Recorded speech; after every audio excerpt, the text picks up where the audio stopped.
Pushing ahead with court injunction to clear Admiralty protest site. Harrowing testimony at Ariana abuse trial. And the death toll climbs in typhoon-hit Philippines.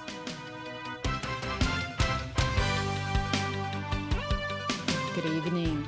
An interim injunction to clear the occupied protest site in Admiralty is one step closer towards being enforced. Talks will be held tomorrow on when the clearance action will be taken. Liu Xun reports. All China Express, which was granted the interim injunction, made changes to the wording of the order.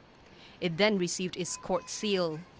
Legal representative Paul Zhe said the order will be served on newspapers and at a protest site tomorrow. Tentatively, we have arranged for a meeting tomorrow morning with the bailiff's office and the police force, and hopefully we'll be able to work out something as far as the logistics is concerned.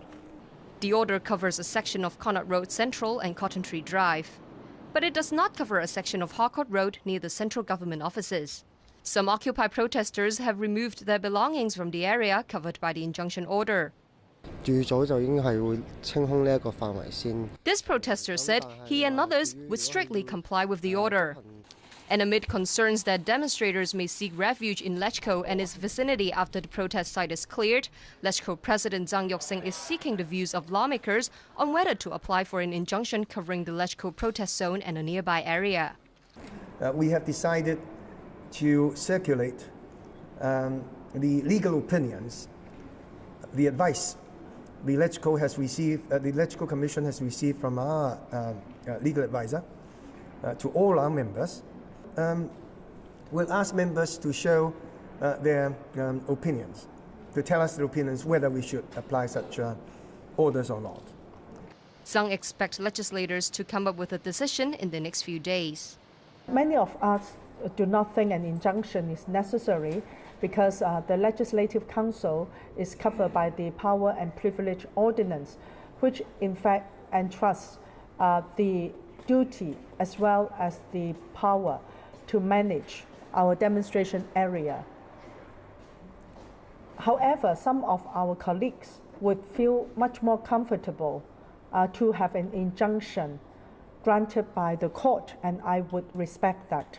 President Zhang Yoxing added that the council has reached a mutual agreement with the police.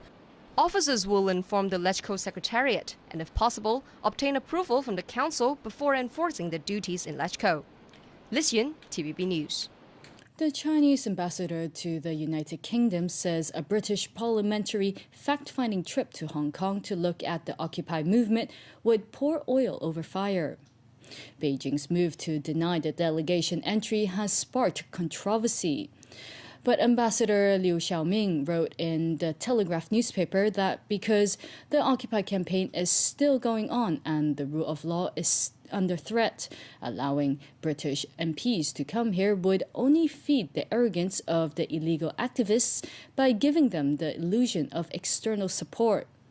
Liu also insisted issues relating to political reform are China's internal affairs. To other news now. The trial of an employer accused of abusing 3 foreign domestic helpers began today at the district court. One of the workers, Ariana Sulistia Ningshi, came back to Hong Kong from Indonesia to testify. Owen Feng reports.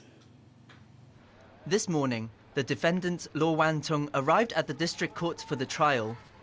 One of the alleged abuse victims, Ariana Sulistia, travelled from Indonesia to testify. The defendant is facing 21 charges in total, including alleged assault on 3 former employees, as well as failing to pay wages and grant holidays to Ariana. Law denied all 20 charges, but pleaded guilty to failing to obtain insurance for Ariana.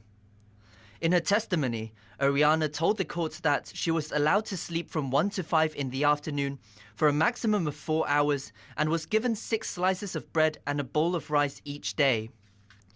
After working for Law for 5 weeks, the Indonesian domestic helper said she ran away because the defendant had not paid her. But when she complained to the employment agency, Ariana continued, she was brought back to Law's residence and the abuse began 2 days after that. Ariana told the court that the defendant punched and hit her with various objects numerous times. The court heard that, on one occasion, the defendant stripped Ariana and sprayed her with cold water after she dozed off due to exhaustion. She was then made to stand in front of a fan for 1 to 2 hours. The court was also told that, on another occasion, the defendant stuck the tube of a vacuum cleaner into Ariana's mouth and then twisted it for around 5 to 10 seconds. Ariana also told the court that she did not receive any of her wages, as the defendant told her the money had been used to pay for her agency fee as well as the items she broke. The Indonesian domestic helper explained she was scared of telling anyone of the abuse because the defendant threatened to kill her parents if she did. At the time when she was sent back to Indonesia by the defendant, Ariana said she was very weak to the extent that she was unable to stand up and go to the toilet. And it was at the airport where she told other Indonesian workers of the abuse. The trial is expected to last another 19 days. Owen Fung, TVB News. Turning overseas now. Typhoon Hagupit has claimed at least 27 lives in the Philippines. Local Red Cross officials say many of the victims died in eastern Samar province, where the storm made landfall on Saturday. More from Jameson Wong. Death and destruction in eastern Samar province. The provincial capital, Barangan, was among the hardest hit. The Red Cross says many people drowned here because of rising floodwaters. As part of relief efforts, the Philippine military has sent to Barangan a number of C-130 planes loaded with supplies, including food and water. Tacloban, which bore the brunt of Super Typhoon Haiyan a year ago, was also affected. But damage to the city was relatively minor compared with last year. Some people began returning home today, having fled to shelters earlier. This time around, Philippine authorities took no chances and evacuated entire towns and villages in coastal and landslide-prone areas. Red Cross officials say it's a good sign that lessons have been learned. In the capital, life has come to a standstill as the typhoon nears. Today, financial markets, schools, and some government offices were closed in Manila. Many people sought refuge at a school and queued for food handouts.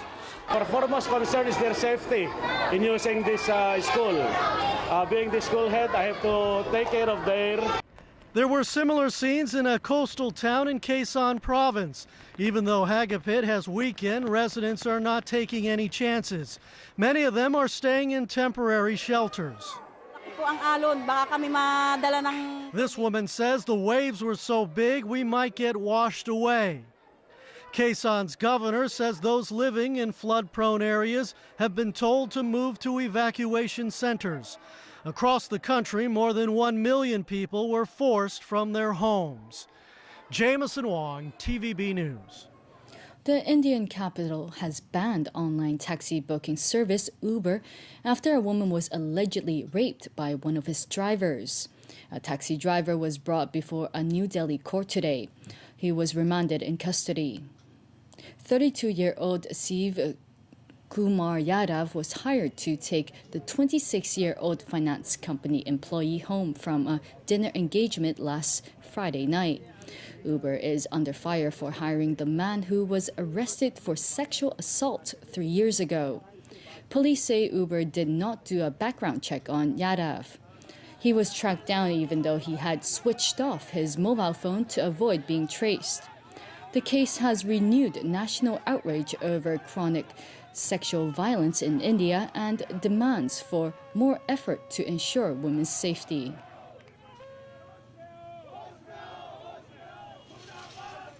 Six detainees held for more than 12 years at the U.S. military prison in Guantanamo Bay, Cuba, are beginning new lives in Uruguay. It's part of the latest push by the Obama administration to close the prison. James Aiken reports. The release of the men, 4 Syrians, a Tunisian, and a Palestinian, represents the largest single group to leave the U.S. detention camp since 2009. After arriving in the Uruguayan capital, Montevideo, aboard a U.S. military transport plane, The men were taken to a hospital for medical examinations. The transfer had been delayed for months over security concerns at the Pentagon. It was put off again in August when Uruguay, which agreed to accept them as a humanitarian gesture, became concerned about political risks in the run-up to a presidential election. The lawyer for one of the Syrian men says her client now considers Uruguay his home. He's so grateful to the government for taking him. At the moment, of course, his main focus is on just getting well, to get well, and also he wants to see his wife and his kids again. Uruguayan President Jose Mujica, who has called Guantanamo a disgrace, says he rejected a U.S. proposal to ban the detainees from traveling for 2 years after their release. All 6 men had been detained as suspected militants with ties to al-Qaeda in 2002, but were never charged. They had been cleared for release in 2009 but could not be sent home, and the U.S. struggled to find countries willing to take them. On the streets of Montevideo, many approve of the government's decision to accept the men. This woman calls the move a positive act of solidarity. With this latest transfer, the detainee population at Guantanamo now stands at 136. The Obama administration had promised to close the prison, but has faced resistance and restrictions from Congress. Dozens of other detainees have been cleared for release or transfer.